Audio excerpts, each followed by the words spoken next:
Hello to everyone. In this video, we're going to be looking at the solution to GCE Mathematics from 2021 question 3 sub 2.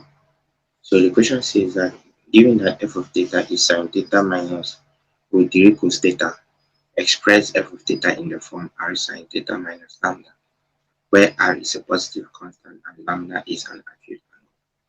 Hence, find the general solution of the equation sine theta minus root 3 cos theta equal to 7 marks.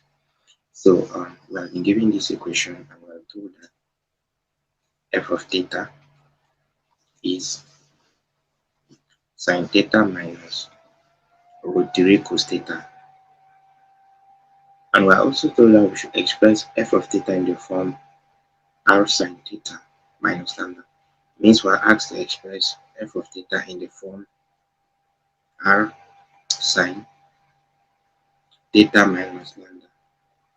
Here we know that from compound angles identity, we can realize that r sine theta minus lambda is equivalent to r sine theta cos lambda minus r cos theta sine lambda.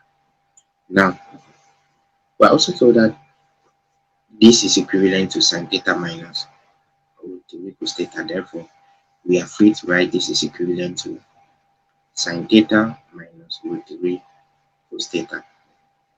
Now, I want us to observe something here. We are going to notice that sine theta is common here. Is common on both the right and the left hand side, and also cos theta is also common here. So what does that mean? If this is equivalent to this, therefore each individual term should be equal to each other. So it means by simply saying that this term should be equivalent to this term, and also this term should also be equivalent to that. Taking into consideration the sign, therefore, from what we have just illustrated, we can confidently say that we can write this as r sine theta cos lambda to be equal to sine theta. Now this implies that we see that sine theta is common, means that r cos lambda is 1. Now we are going to call this our equation 1. We'll do the same thing for that. Take into consideration the sign. If I take into consideration the sign, we're going to see minus r cos theta sine lambda to be equal to minus root 3 cos theta. So just like before, we see that cos theta is going to cancel with cos theta.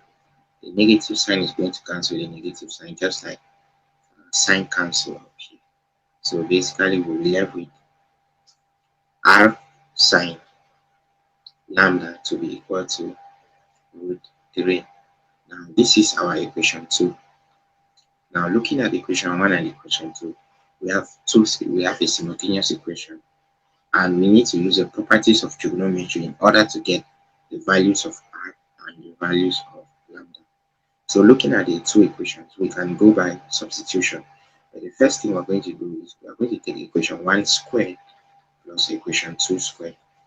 Now doing that, we're going to see that equation 1 is r squared plus squared lambda to be equal to 1 squared, which is 1. It means that this is basically our equation 1 squared. Now doing the same thing for equation 2, we're going to have r squared sine squared lambda to be equal to 3. Now this will be our equation 2 squared.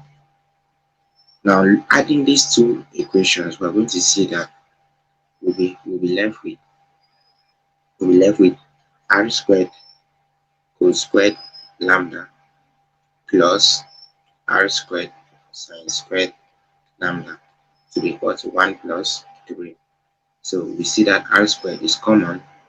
We'll be left with cos squared lambda plus sine squared lambda. This will be equal to 4. Obviously, from the basic trigonometry rule, cos squared lambda plus sine squared lambda is 1. Therefore, our r is plus or minus the square root of 4, which is 2. But since our equation told us that r is a positive, where r is a positive constant, Therefore, our value for r will actually be our value for r will actually be 2. So that's our value for r. Now, in order to get the value of our lambda, we're going to use equation 1 and equation 2. Now, there are two ways in which we can go about this. The first way is either we substitute the value of r into one of the equations and get the value of lambda, or we simply divide equation 2 by equation 1. So I'll prefer we use the second method, which is dividing equation 2 by equation 1. So if we do that, we're going to have r sine lambda divided by r plus lambda. Now this will be the same as root 3 over 1. So we see that r is going to cancel. Now we realize that with this method, we don't necessarily need the value of r in order to look for our lambda. And this is important because if you made a mistake in calculating the value of r, you're not going to fall this in the same trap here. So you stand a chance of getting the value of lambda if should in case you made a mistake with the value of r.